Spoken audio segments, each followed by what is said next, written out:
आप ट्रंप से आप अमेरिका हमेशा दुनिया की हिस्ट्री में वो अपने को सबसे मजबूत और पुरानी डेमोक्रेसी मानता है और वो समझता है कि मैं सुपर पावर हूं। चाइना समझता है लेकिन वो है नहीं।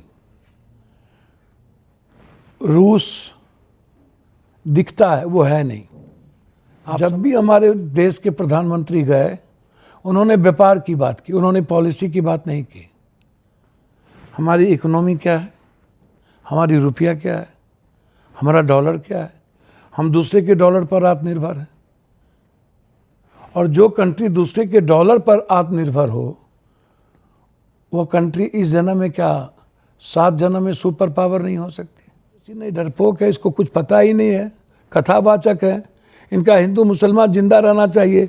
चुनाव आयोग के लिए नया कानून ला करके उसको कभी अजर अमर कर दिया, सुप्रीम कोर्ट के चीफ जस्टिस से भी ऊपर कर दिया उसको। सुप्रीम कोर्ट के चीफ जस्टिस तो भगवान मानता था कि हमने जो ऑर्डर कर दिया, सुपर डुपर पावर कर दिया। उसको कुछ नहीं चाहिए सर, उसको कुछ नहीं चाहिए। तो प्रधानमंत्री को कथावाचक कह रहे हैं। अरे बाप रे सर, तो कम में कुछ बोले हम। आप इतने तो जानिए कि हमारी कंट्री आज के डेट में सारे रेस्पेक्ट को खो चुका है। यस।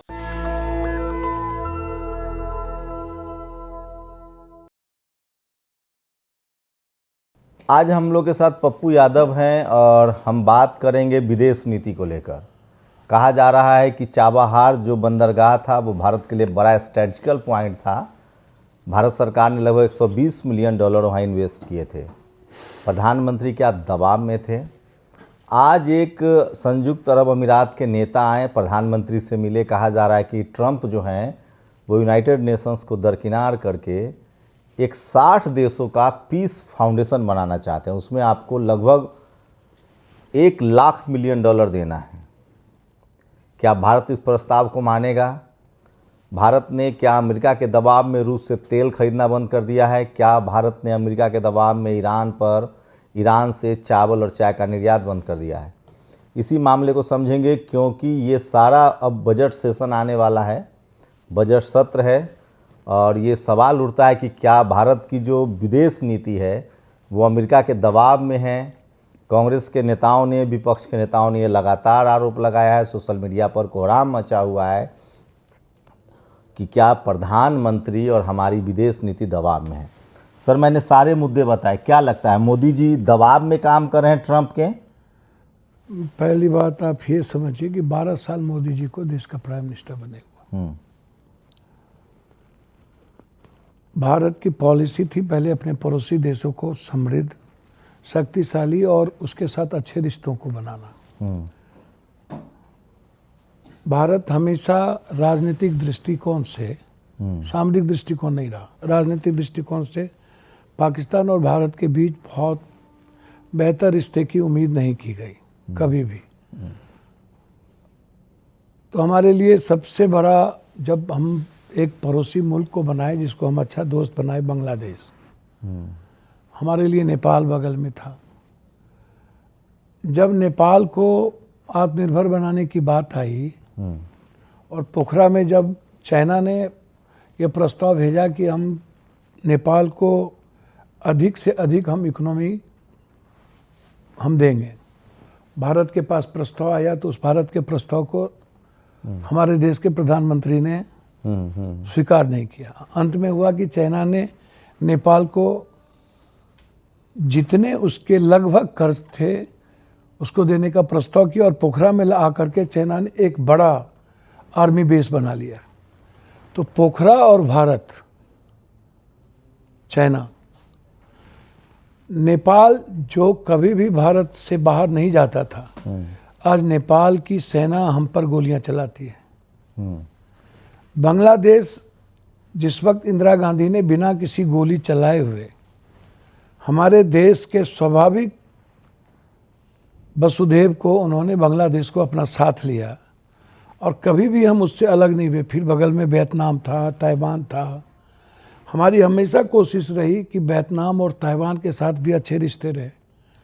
ताइवान के साथ इसलिए अच्छे रिश्ते रहे कि चाइना कभी भी ताइवान को नहीं चाहेगा कि वो बहुत सर्वशक्तिमान हो। मैंने इस बार भी कहा कि यदि आप ट्रंप से आप अमेरिका हमेशा दुनिया की हिस्ट्री में वो अपने को सबसे मजबूत और पुरानी डेमोक्रेसी मानता है और वो समझता है कि मैं सुपर पावर हूं। चाइना समझता है लेकिन वो है नहीं। रूस दिखता है, वो है नहीं। आप समझने का प्रयास कीजिए। इस कंट्री में 3 चीजों का खेल है, एनर्जी एंड ड्रग्स। एनर्जी किस किस कंट्री के पास है, तेल कहां कहां है, खदान कहां है और ड्रग की स्थिति क्या है, और आर्म्स। ये जो जितना वार है ना, या कोई वार देश और दुनिया को बनाने के लिए नहीं है। ये वार इकोनॉमी को मजबूत करने के लिए होता है। ये वार सुपर पावर बनने, ईगो के कारण होता है। वार के पीछे कोई तर्क नहीं है, कोई कारण नहीं है। हमारा जो कंट्री है भारत, जब से 12 साल आप आए, बांग्लादेश में हमने अदानी को, गुजरातियों को हम 60% स्टॉक जाकर के दिए। पीएम रहते हुए हमने वहाँ के पीएम से बातचीत की कि अदानी को हमें क्या करना है। इस तरह इस कंट्री के बाहर जब भी हमारे देश के प्रधानमंत्री गए, उन्होंने व्यापार की बात की, उन्होंने पॉलिसी की बात नहीं की। हमारी इकोनॉमी क्या है, हमारी रुपया क्या है, हमारा डॉलर क्या है। हम दूसरे के डॉलर पर आत्मनिर्भर हैं, और जो कंट्री दूसरे के डॉलर पर आत्मनिर्भर हो, वो कंट्री इस जन्म में क्या 7 जन्म में सुपर पावर नहीं हो सकती। आप कंट्री को सुपर पावर बनने के लिए हमारे पास क्या है, आप हमको बता दीजिए। लेग पीस अमेरिका देगा, कंटेनर में भर के लेग पीस मुर्गा का आता है अमेरिका से। पॉपकॉर्न अमेरिका देगा, हमने उसको स्वीकार कर लिया। डेनमार्क के बाद सबसे ज़्यादा मक्का उत्पादन करने की क्षमता मेरे पास है, सबसे ज़्यादा मखान उत्पादन करने की क्षमता मेरे पास है। सर, भारत में को दुनिया में सबसे ज़्यादा कृषक पर दलहन, तेलहन, फूड प्रोसेसिंग सबसे ज़्यादा भारत। हमारे पास तो और चीज़ नहीं है। नहीं, मेरा सवाल छूट गया। मैं इंटरनेशनल स्ट्रेटजिक पर भैया, बात कर रहा था। भैया इकोनॉमी को लेकर ही ना इंटरनेशनल स्ट्रेटेजिस्ट की बात होगी। नहीं, वो अभी जो रूस से जो तेल खरीद हो रही है, भैया रूस के साथ तो संबंध आपने जिस वक्त पहलगाम हुआ तब ये बिगाड़ लिए थे। रूस ने आपका सपोर्ट कहाँ किया? आपके पास मात्र एक कंट्री थी, इजराइल। इजराइल के अलावा आपके पास कोई कंट्री सपोर्ट। ऑपरेशन सिंदूर की बात कर रहे हैं आप? तो हम किसकी बात कर रहे हैं? ऑपरेशन सिंदूर के दौरान ट्रंप कह रहा है कि हमने सीज फायर कराया। तो क्या मेरा सवाल है ना कि ये सब विपक्ष झूठ बोल रहा है ना कि प्रधानमंत्री दबाव में है? आप एक बात तो पहले पॉलिसी के बारे में पूछे, तो कोई भी पॉलिसी इकोनॉमी से शुरू होती है।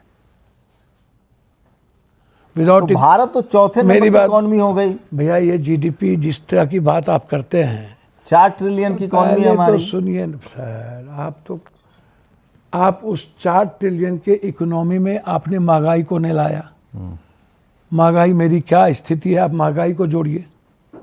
यदि 4 की इकोनॉमी हमारी है, तो जरा सा आप पर कैपिटा इनकम क्या है, हमारी गरीबी क्या है, हम हैं कहाँ, और वर्ल्ड बैंक में हम नंबर 1 कर्जदार हैं।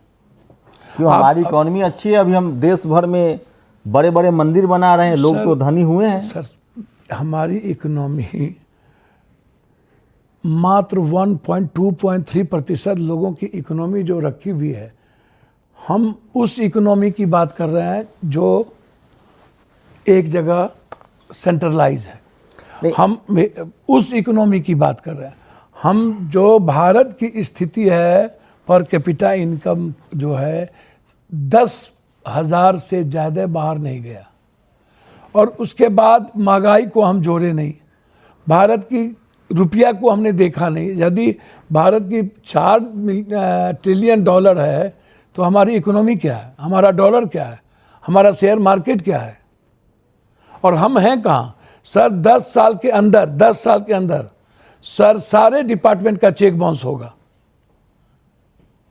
नहीं, प्रधानमंत्री आप कर्ज क्यों ले रहे हैं? प्रधानमंत्री के, आपको लगता है कि प्रधानमंत्री अमेरिका के दबाव में है? अच्छा, एक बात बताइए, प्रधानमंत्री जी अमेरिका के दबाव में है या नहीं है? आज तक दुनिया में किसी प्राइम मिनिस्टर को ये औकात हुआ था कि हमने ये किया, हमने ये कहा, हमसे उन्होंने पूछा, हमने तब बोला आओ? ट्रंप पहला दुनिया का राष्ट्रपति है जो नोबेल पुरस्कार के लिए बाप बाप कर रहा है। नोबेल दे दो। अरे उस पर आएंगे, वो डिजर्व करता है, वो ग्रीनलैंड पर कब्जा कर उससे बढ़कर लफुआ। मैं ये कह रहा हूँ, प्रधानमंत्री कहते थे कि मेरी ओबामा से तू अच्छा, मैं सुनिए ना, आप मुद्दे ग्रीनलैंड पर कब्जा कर लिया तो को कह रहा है तो पाकिस्तान और हिंदुस्तान दोनों ले लो। वो कह रहा है कि हम इतने ज्यादा 8 बार तो भैया 8 बार नोबेल ले लीजिए, अंदर भाई मोदी को 11वां नोबेल दे दीजिए। हम इस बार पहला दिन जाएंगे नोबेल पुरस्कार वाला कपड़ा पहन के, तो हमको भी नोबेल चाहिए। नहीं, आप ट्रंप भारत के प्रति जो ट्रंप का रवैया, उस पर आप क्या कह रहे हैं? किसके बारे में? ट्रंप का जो रवैया है, बराबर मोदी जी पर। अच्छा, बंदर से आप क्या उम्मीद करिएगा? तो आप प्रधानमंत्री के साथ हैं ना? वो एक बार ट्रंप कह रहे थे कि मोदी जी हमसे मिलना चाहते थे, हमको फोन किए कि हमको बुला लीजिए। मैंने दुनिया में जब पहलगाम हुआ तो सबसे पहले पाकिस्तान के आर्मी चीफ ट्रंप के विदेश मंत्री बाहर में खड़ा रहा और पाकिस्तान का आर्मी चीफ ट्रंप के साथ बैठ करके मटन और मुर्गा खाता रहा। आया कि नहीं? जिसके हाथ खून से रंगे थे, जिसने हमारे आर्मी को मारा, वो अमेरिका के साथ बैठ के खा रहा है। और हमारा विदेश मंत्री और वाणिज्य मंत्री जाकर के 3 महीना तक उसके डिप्टी प्राइम मिनिस्टर से और विदेश मंत्री से मिलने के लिए बैठा हुआ है। आप ताकतवर कह रहे हो? एक आदमी सीधा जाता है सुपर पावर तेल के लिए, आप तय कर दोगे कि ये ड्रग्स बेचता है? आप होते कौन हो? और गया वहाँ के राष्ट्रपति को उठा करके लेकर के चला गया, और हम पूरा दुनिया हम लोग चुप बैठे हुए हैं। भारत को क्या करना चाहिए? वेनेजुएला मामले पर भारत का क्या रुख होना चाहिए? सर, भारत तो यूक्रेन के मामले में औकात ही नहीं हुआ कुछ बोलने के लिए। वेनेजुएला मामले में क्या बोलेगा सर?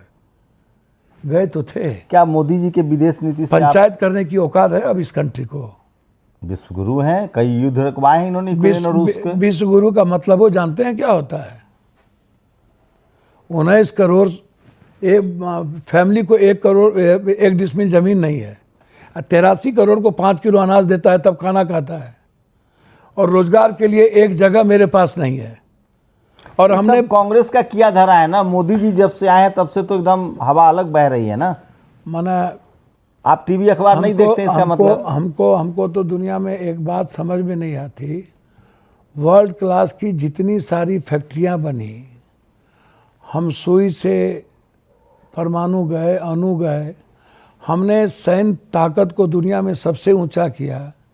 हमने कस्तूरबा से लेकर के जिला स्कूल से लेकर आईटी से लेकर के ITI से लेकर के मेडिकल साइंस से लेकर के, हमने IM से लेकर के दुनिया में M से लेकर के, हम कस्तूरबा, हम नवोदय, हम जिला स्कूल, सेंट्रल स्कूल, साला एक स्कूल 12 साल में कोई नया थॉट नहीं आया। उल्टे एजुकेशन के न्यू पॉलिसी में मिडिल क्लास राम मंदिर बना, अभी 1000 साल जश्न मनाया गया है, आपने देखा नहीं सोमनाथ मंदिर का? आप हमसे पूछ रहे हैं कुछ, आप ही मुद्दा को भटका रहे हैं। मैं कह रहा हूं, आप मुझे इस में बताइए कि क्या भारत की विदेश नीति अमेरिका तय कर रहा है या मोदी जी पर आप लोग को भरोसा है? आप सीधा लठमार के तरफ पप्पू यादव से जानना चाहते हैं कौन तय कर रहा है भारत की विदेश नीति? दुनिया में आज तक इतनी फेल्योर विदेश नीति कभी सुने क्या आप? अब अमेरिका के तरफ छोड़ करके चाइना की दलाली करने के लिए बैठ शुरू कर दिए। जो चाइना आकर के हमारे नॉर्थ को ख़त्म कर दिया। 90% चाइना की पूरी इक्विपमेंट और नॉर्थ का बाजार जो है सीधा का सीधा चाइना पर है, और हमारे इंडियन कॉन्स्टिट्यूशन को और हमारे इंडियन कल्चर को मानने को नॉर्थ इंडियन तैयार नहीं है। पूरा का पूरा जस्टिस क्राइस्ट होल, या नहीं तो पूरा आदिवासी, कंप्लीट चेंज, पूरा। एक भी सनातन की बात वहां नहीं होती है। चलिए नागालैंड, चलिए मणिपुर, चलिए कोहिमा, चलिए उस कंट्री, उस स्टेट में क्या अपने को इस हमारा कंट्री मानता है क्या? और इनको मतलब भी नहीं है। इनको लगता है एक एमपी का हमको क्या करना है भाई। वहां पर आसाम छोड़ करके ये दूसरी बात ही नहीं करता है। कहता है ले जाओ चाइना, भाड़ में जाए। आप गंभीर आरोप लगा रहे हैं। ए भैया, 1 इंच जमीन मोदी जी नहीं छोड़ेंगे, ना कोई घुसा है ना कोई घुसेगा। आगे पढ़िए ना, गूगल पर सब कुछ है। हमको काहे, हम तो अभियो गए थे, पद यात्रा करके चाइना बॉर्डर से आए हैं। हम तो जानते हैं ना, तिनसुकिया गए, डिब्रूगढ़ गए, सब जगह गए। क्या स्थिति है कभी जानते भी हैं आप? पूरा का पूरा आदिवासी की जमीन घुसपैठ हो रही है। पूरा कौन सी का घुसपैठ? चाइनीज घुसपैठ। पूरा का पूरा आदिवासी की जमीन ले लिया गया, खत्म कर दिया गया।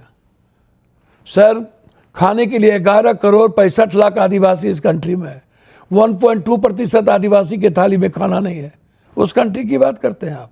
विश्व गुरु जो 5 किलो अनाज पर जिंदा रहता है, जो तरफ जाता है रोजगार के लिए। सनातन का पता नहीं इसको, तो टैरिफ पर टैरिफ, 500 टैरिफ लगाएगा हम पर। आज भारत ने भी 30% टैरिफ लगा दिया। हद हो गया भैया। आप तो ऐसी कभी कभी बात करते हो ना। और मैं आपको अपडेट दे रहा हूँ। आप सुन लो ना, जितने भारत के उद्योगपति हैं वो मोदी से और हमारे कंट्री से चल रहा है क्या? तो अंबानी, ये जितना आईपीएल, जितनी मोबाइल्स हैं, कह तो दिया मेरे यहाँ बनाओ और यहाँ से सैंपल करो। औकात है क्या अंबानी की? कहिए तो। गायब। सर, आप चाइना से समझौता कर लिए ना। जिस चाइना के सारी वस्तु पर आपने रोक लगाई थी, उसको तो ओपन कर दिया आपने। टिकटॉक पर रोक लगी थी भैया, तो ओपन कर दिए ना। अभी टिकटॉक ओपन नहीं हुआ। नहीं सर, और चीज़ ओपन हुआ। टिकटॉक को भी अपनी पॉलिसी में ले आए। तो प्रियंका गांधी जी ने ट्वीट किया कि 158 करोड़ डॉलर का व्यापार घाटा हमारा चाइना के साथ हो गया। हमको तो समझ में नहीं आता है। चाइना तो अपने बेनिफिट को देखेगा कि भारत के बेनिफिट को देखेगा? तो मोदी जी तो कर रहे हैं ना। 10 साल मिला, अभी बड़ा गड्ढा जो था कांग्रेस का, उसको भरने में वक्त लगेगा ना। मोदी जी, मनमोहन सिंह जी वर्ल्ड में यदि नहीं होते तो दुनिया की इकोनॉमी बचती क्या, सस्टेन होता क्या? मनमोहन सिंह जी के आत्मनिर्भर इकोनॉमी को आज भी हम जिंदा रखे हुए हैं। उसके बाद हमारी इकोनॉमी की क्या स्थिति हुई? लेकिन प्रधानमंत्री, सर पहला तो ये सवाल तो सुन लीजिए, प्रधानमंत्री ने इतना विदेश दौरा किया है। मनमोहन सिंह कहाँ इतना विदेश दौरा करते थे, कहाँ वो गले मिलते थे? सबसे एकदम फेमिलियर बॉन्ड है। बॉन्ड देखें फिर हम कुछ बोल देंगे ट्रंप के साथ, तो बहरहाल विदेश कौन जाता है आजकल? शी जिनपिंग के साथ, पुतिन के साथ। विदेश मालिशे कराने ना सब जाता है। फिर कुछ बोलेंगे तो आप लोग को लग जाएगा। मत बोलवाइए हमको। आप कौन सी 12 साल के अंदर ऐसी पॉलिसी अपनाए? क्या आपने अपनी चीज़ों को बेचा? क्या बेचा? तो क्या ये सारा मुद्दा आप पार्लियामेंट में उठाएंगे इस बार? क्योंकि तो डेली उठाते हैं हम, तो इससे पहले भी। चाबहार वाला मामले पर क्या बोलेंगे? भारत ने विड्रॉ कर लिया। बाप रे बाप। आप 120 मिलियन डॉलर लगा था भारत का, 1100 करोड़ रुपए। मुझे तो समझ में नहीं आता। ये जब पॉलिसी चबहार वाली आई तो ये उसका आधार क्या था आपको पता है? गुजराती कैपिटलिस्ट को पूरी सुविधा देने के लिए आपने भारत के आम आदमी की पूरी इकोनॉमी को वहां पर लाया। अडानी ऑपरेट करते उस बंदरगाह को। फिर क्या बोले सर? तो उसमें क्या आपत्ति है? भारतीय बिजनेसमैन बांग्लादेश में, ईरान में बिजनेस हवा पर गुजराती, धरती पर गुजराती, अयोध्या में गुजराती, बनारस में गुजराती, अबरक पर गुजराती, स्टील पर गुजराती, कोयला पर गुजराती, सोना पर गुजराती, लोहा पर गुजराती। अच्छा, भारत चाय में बगान पर भारत गुजराती, ने रूस से सेब पर गुजराती। सुनिए ना, भारत रूस एक अच्छा दोस्त था भारत का, तेल खरीदना भारत ने बंद कर दिया। सर रूस तो कभी भी भारत को अपना दुश्मन नहीं माना, और हमारे देश के जो भी प्राइम मिनिस्टर है रूस के साथ अच्छा रेस्पेक्ट रखा। तो मोदी जी की क्या पॉलिसी लग रही है? सर कोई पॉलिसी नहीं, डरपोक है, इसको कुछ पता ही नहीं है, कथावाचक है। इनका हिंदू मुसलमान जिंदा रहना चाहिए। चुनाव आयोग के लिए नया कानून ला करके उसको कभी अजर अमर कर दिया, सुप्रीम कोर्ट के चीफ जस्टिस से भी ऊपर कर दिया उसको। सुप्रीम कोर्ट के चीफ जस्टिस तो भगवान मानता था कि हमने जो ऑर्डर कर दिया, सुपर डुपर पावर कर दिया। उसको कुछ नहीं चाहिए सर, उसको कुछ नहीं चाहिए। तो प्रधानमंत्री को कथावाचक कह रहे हैं। अरे बाप रे सर, तो कम में कुछ बोले हम। आप इतने तो जानिए कि हमारी कंट्री आज के डेट में सारे रेस्पेक्ट को खो चुका है। या स्वर्णिम दौर में है। स्वर्ण दौर नहीं कर रहा हूँ, स्वर्णिम दौर। हम लोग ना, हमारी कंट्री में जुमोटो, वो कौन सी कहते हैं, नहीं वो कार तार जो आप लोग, ओला गोला, यही सब है। या तो जोमेटो या तो ओला गोला, इसी सब में हम लोग रहेंगे। भूल जाइए अब आप लोग कुछ हो। और ये बाबा आबा। सांस्कृतिक विकास तो हुआ, आप उसमें बाधा पहुंचा रहे हैं। आप पर FIR हुआ है, आपने मणिकर्णिका घाट में माता अहिल्याबाई होलकर की मूर्ति वाला AI फोटो शेयर किया। अच्छा एक बात हम बोले, योगी जी ने कहा। अच्छा एक बात बोले हम आपको, आध्यात्मिक विकास की बात तो हम सुनते थे, हम सांस्कृतिक धरोहर की बात भी जानते थे। हम अपने पूरी की पूरी, हमारा जो इतिहास था 12 साल के अंदर, कोई एक इतिहास का नाम बताओ तो आप हमको, सुंदर करो बता। राम मंदिर बना भैया, हमको एक बात समझ में नहीं आती, मंदिर गुरुद्वारा चर्च मस्जिद घरे घर बने, हमें कोई आपत्ति नहीं है, खूब बने। इस कंट्री के बाहर कभी भी आप पानी पे चर्चा होती है, बिजली पे चर्चा होती है, हवा पे चर्चा होती है, प्रदूषण पे चर्चा होती है, पावर पे चर्चा होती है, इकोनॉमी पे चर्चा होती है। अरे भैया, आपको ज़्यादा प्रदूषण लग रहा है तो 20 लाख लोग विदेश चले गए। आपके पास पैसा है तो शिफ्ट हो जाइए दुबई, यूरोप, अमेरिका। हमारे बच्चों पर क्या असर पड़ता है पता है आपको? कैंसर, सबसे ज़्यादा कैंसर, ब्रेन ट्यूमर, हार्ट कहाँ होता है पता है? बिहार में। तो इसके लिए जानते हैं क्यों? जिम्मेदार है। जानते हैं क्यों? सब गरीब लोग जिम्मेदार। पानी, आर्सेनिक और आयरन। पानी पर कभी देश में चर्चा क्यों नहीं होती है? हवा पे चर्चा क्यों नहीं होती है? भूमिहार, राजपूत, तेली, सौ, चौधरी, बनिया, बैकवर्ड, फॉरवर्ड, हिंदू, मियाँ। अरे भाई भगवान को जीने दीजिए ना। हम भी कहते हैं भगवान को मानते हैं, भगवान का इस्तेमाल क्यों करते हो? ये लोग भगवानवादी थोड़ी है, एक भी आदमी भगवानवादी है? FIR हो गया आप पर। अच्छा एक बात बताइए, आपको चिंता काहे का है पप्पू यादव पर? क्या हुआ? हमारी जो जिम्मेदारी है, मैंने अपने दायित्व को, अपने कर्तव्य को निभाया। हमने देखा सुमित्रा महाजन को, सारे बाबा को, आज अहिल्याबाई जो एक विचारक थे, एक जिसने खूबसूरत, महारानी भी थी वो, वही बात, वही सोशल रिफॉर्म ही नहीं था सर, उसने वसुधैव कुटुंब और सर्वधर्म संभाव और सार्वभौमिकता का एक मिसाल थी। और आज पूरा का पूरा पान समाज उसके लिए खड़ा हो गया। आप पाल समाज पूरा, आप डेवलपमेंट क्या कर रहे हो? अदानी के लिए, अंबानी के लिए। एक बाबा अनशन पर बैठ गए हैं इलाहाबाद में। भैया शंकराचार्य पर FIR क्यों नहीं किया? सुमित्रा पर क्यों नहीं किया? बाबा पर क्यों नहीं किया? प्रियंका जी भी बोली हम ही पर क्या FIR कर दिए? हम तो सिर्फ कितने दिनों के बाद हमने ट्वीट किया था।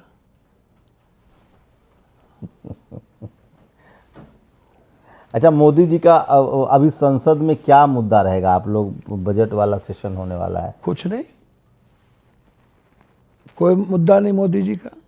हिंदू मियाँ, बनारस, बांग्लादेश, बांग्लादेश में आप पर तो विशेष कृपा उनके, आपको एयरपोर्ट दे दिए, वंदे भारत दे रहे हैं आपको। भैया आप उड़ते रहते हैं। बांग्लादेश में अदानी अंबानी के वर्कर पर हमला क्यों नहीं हो रहा है?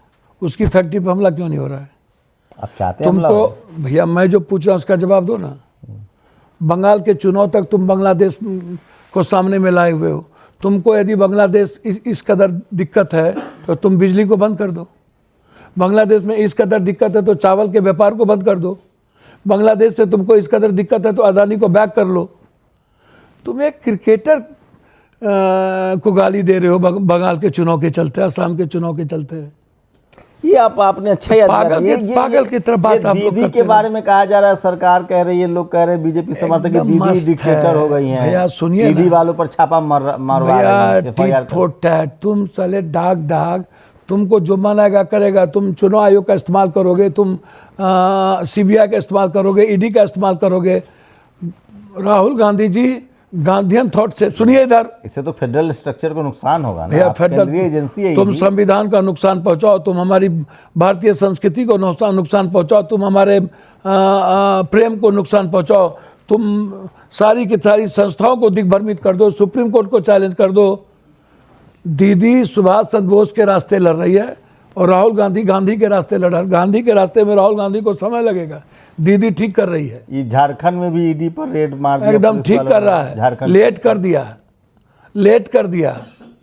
ED वाले दूध के धुले हुए हैं, अलाउद्दीन के चिराग हैं। ऐसे देश चलेगा? आप केंद्रीय एजेंसियों पर मतलब आप चुनाव आएगा तो सबके घर में ढुक जाइए। उसके पहले ममता बनर्जी गड़बड़ था तो आप 10 साल से पकड़ के ठूस दीजिए। इसके पहले भी तो आप जीजा जी, सप्तम जी, कोयला जी, लव जी, क्या हुआ? जीजा जी को भीतर कर दिए, क्या हुआ? सप्तम जी में क्या हुआ? कोयला जी में क्या हुआ? सब सुप्रीम कोर्ट से बरी हो गया। रेनकोट कहाँ है आप? नोटबंदी क्या हुआ? क्यों चर्चा नहीं होती है? GST किसके लिए? घटा तो दिए। किसके लिए? कौन सी घटा दिए? भैया बांग्लादेश उतने दिन जिंदा रहेगा जितना दिन बंगाल का चुनाव चलेगा। और बांग्लादेश तो लेकिन बंगाल असम में मोदी चुनाव प्रचार शुरू कर चुके हैं। बांग्लादेश ने तो हमसे ज्यादा प्रेम दिखा दिया कि एक सनातन हिंदू को मानने वाले को वहां का कप्तान बना दिया और हमको एक प्लेयर से ओदोत हो गया।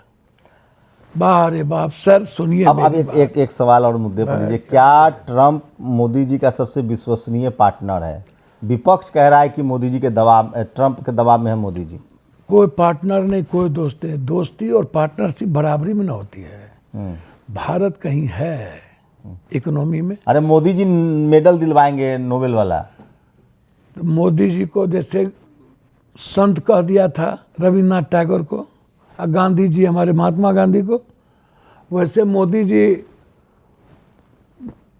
अब फिर बोलेंगे सैया भतार वाला बात बोलेंगे तो लग जाएगा, तो इसलिए वो बोलेंगे नहीं। क्या मतलब? नहीं कुछ नहीं, फिर आप हमको केस करवा दीजिएगा। मोदी जी, एक आदमी यहाँ सामने में खड़ा हो चोर के तरह, सर हम पासंग हैं। अरे मोदी जी ने चुनाव जितवाया था ट्रंप को, इस बार ट्रंप सरकार का भैया ट्रंप तो बोलिए दिया। गहरी दोस्ती है मोदी और ट्रंप की। तो भैया एक काम करिए ना, इतनी ही गहरी दोस्ती है तो मोदी जी जो बात बक तुम मोदी के डर से हालत तुम्हारा खराब है तो कौन सी की दोस्ती? वो सब चीज छोड़िए। अमेरिका से दोस्ती कभी हो ही नहीं सकती। चाइना का भरोसेमंद नहीं है। चाइना का भी हमारा दोस्त हो ही नहीं सकता। तो भारत को रूस और ईरान के साथ बने रहना चाहिए। आंख बंद करके ईरान भी मेरा स्वाभाविक दोस्त था और रूस भी स्वाभाविक दोस्त था। ईरान को हमें कभी नहीं छोड़ना चाहिए, ईरान के साथ खड़ा होना चाहिए। हमारी कंट्री हमेशा ईरान के साथ रही है और रूस के साथ रहा है। तो पप्पू यादव हैं आप, बेलाग बोलते हैं आप, डर से कहीं ईमान की बात तो कहना नहीं छोड़ेंगे। इसलिए मेरी कोशिश होती है कि हर मुद्दे पर, जो अंतर्राष्ट्रीय मुद्दा है उस मुद्दे पर पप्पू यादव की राय ली जाए। लेकिन अब इनको भी डर लगने लगा है। अभी बोले आप FIR से डर लग रहा है। FIR भैया आप झूठों से कहिएगा, कुछ बोलेंगे तो फिर कहिएगा कि हम क्या FIR हो झूठ गया। बोलवाएंगे? आप बोल, हम तो सवाल पूछ रहे हैं। सच हम आपको बोलते हैं तो पेट में दर्द होता है।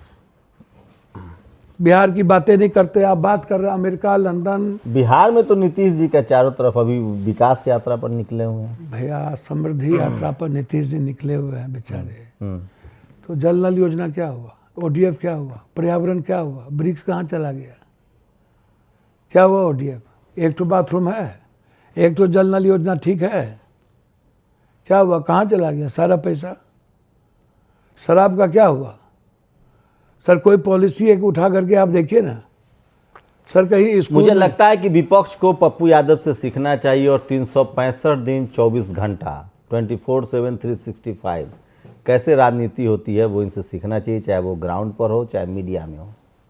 मीडिया में भी आप उपलब्ध रहते हैं। सर मीडिया में काहे का उपलब्ध रहता है? मीडिया को कोई बात होती है तो हमसे पूछ लेता है, हम काहे मीडिया करें सर? आप एक केंद्रीय मंत्री के साथ आपने कहा कि यहाँ से हम कुछ नहीं कहा, उसने कहा कि सुअर को रखेंगे तो एक धर्म के लोग नहीं आएगा। हमने कहा इससे अच्छा सुअरे नाम रख दीजिए, साले को दूरे रहे लोग। हमने कौन बात कही, हमने तो उन्हीं की बात भाषा की, हम तो उनका सम्मान करते हैं। भर दिन मेरे यहाँ भुज्जा खाते रहते थे बेचारे मंदिर में बैठ करके।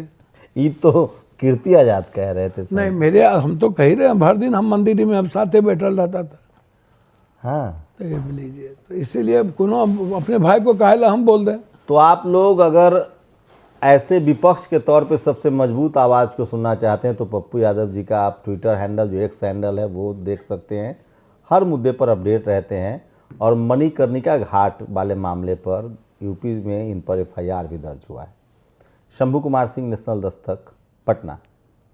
नेशनल दस्तक की आपसे गुजारिश है कि अगर इसको बचाना चाहते हैं तो नेशनल दस्तक को सब्सक्राइब करने के लिए रेड कलर के सब्सक्राइब बटन को दबाएं, फिर बेल आइकन की घंटी दबाएं। नेशनल दस्तक को बचाने के लिए बहुत जरूरी है कि हर खबर को शेयर करें, लाइक करें, कमेंट जरूर करें।